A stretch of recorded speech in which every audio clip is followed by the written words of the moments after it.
episode 60 na tayo ng paborito nating segment na tikman natin yan hanggang tamaan. Okay, sa episode 60 natin, isang brandy naman ang ating titikman. Pero syempre bago yan, huwag niyo munang kakalimutan na mag-subscribe sa ating channel, mapa Facebook man yan, YouTube o sa TikTok natin para palagi kayong updated sa mga bago nating upload na video, sa mga alak na tinitikman natin, sa mga lugar na pinupuntahan natin at kung ano-ano pang binablog natin. Siyempre, bago na tayo mag-inuman, shoutout muna sa ating sponsor, ang Wear That. Yan, ang suot ko ngayon, Rocky na damit. So, ayan yung Facebook page nila. Kapag naghahanap kayo ng mga shirt na ang print, mga movies, inquire lang kayo dyan sa page nila. Matik yan. Siyempre, bago rin ang lahat, isang paalala muna para sa mga kabataan na nakakanood sa atin, kapag bawal muna. Manap muna kayo ng ibang pagkakalibangan, yung inom, saka na yan. Darating din tayo dyan. Okay, so ito na si El Mayor. Nabili ko dito sa Dali. Actually, ang dami pang ibang alak doon na pwede pa natin tikman sa mga susunod na episode natin. Yun naman yung tatry din natin. So ito si El Mayor Light. 750 ml siya. 27.5% ang alcohol volume niya. Then, basahin ko na lang yung nakalagay kasi wala rin ako masyadong makita na information about sa kanya. So, light premium brandy liquor, spirit drink derived from natural alcohols and blended with raw materials that guarantee its quality. So, eto si El Mayor. And then, ingredients niya, brandy concentrates, extra neutral alcohol, water, sugar, nature, identical flavors, caramel, color. Yun yung mga nakalagay dito sa ingredients niya. And then, may logo talaga siya ng Dali sa likod. So, siguro exclusive talaga to na doon mabibili sa store nila. And then, blended and bottled by Oriental Distillery Inc. So, same sila. Yung gumawa nung Don Gin, doon sa nakaraang episode natin na, yun nga, yung Don Gin. Ito rin, sila rin yung gumawa. Si Oriental Distillery Inc.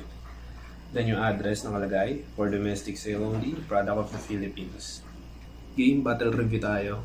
So yung bote niya, same ng mga common na branding na bibili natin sa mga sari-sari store dito sa atin. Ganun din yung shape niya, di ba? Halos magkakamukha naman sila. And then, yung crown niya, kulay red. And then ang nakalagay is incorporated by Oriental Distillery. Yung crown niya maganda. Para siyang matte na red yung kulay. Ayan siya. And then may nakalagay na logo nung company nga nila. Yung si Oriental Distillery. Oriental Distillery. So yun lang masasabi ko sa bottle niya. Very common. Kapareho rin ng iba.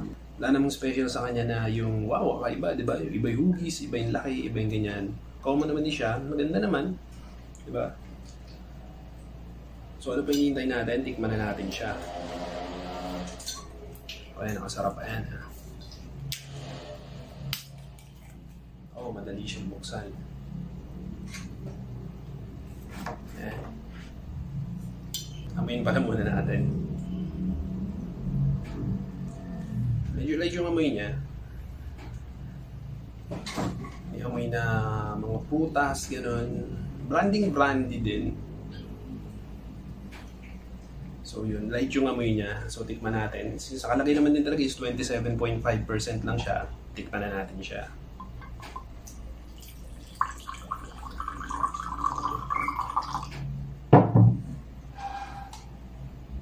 Cheers para sa unang tagay natin ng El Mayor Light.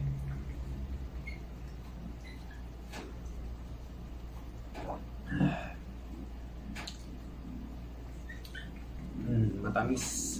Matamis siya. Isa pa.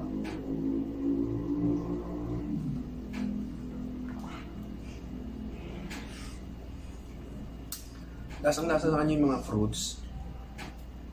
Then medyo mas light nga siya compared sa ibang mga brandy na available dito sa atin. Smooth siya. Yung pagdaan sa lalamunan mo, hindi siya ganun kainit. Then masarap siya. Lasang prutas nga. And then matamis siya. Isa pa.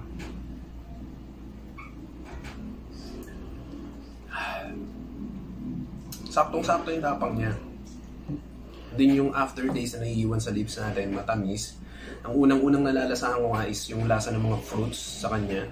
And then hindi siya actually matapang, hindi siya masakit humagod kapag iniinom. Mas in light na light siya. Isa pa.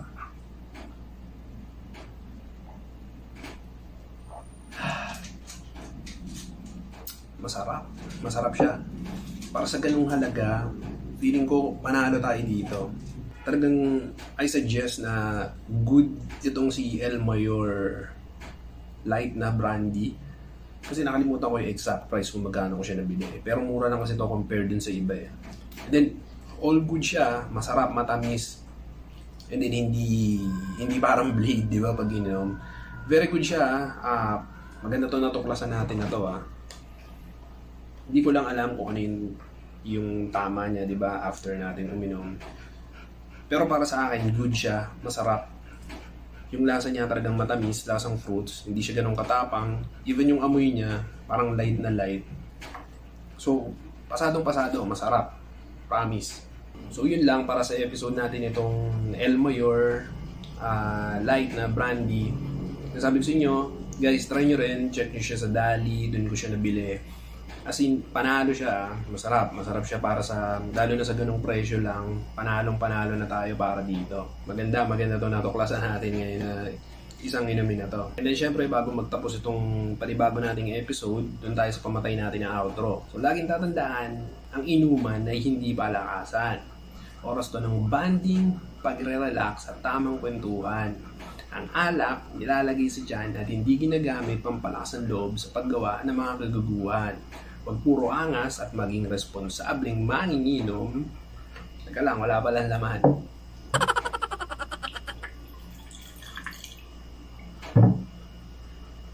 Baba.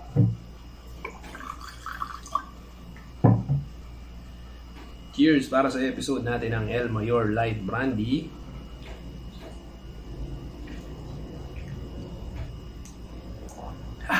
Diba, pwede siyang straighten. Smooth na smooth, ang sarap. So yun guys, maging responsableng manginom. Iinom na ako dito. Bahala na kayo dyan. Ito naman.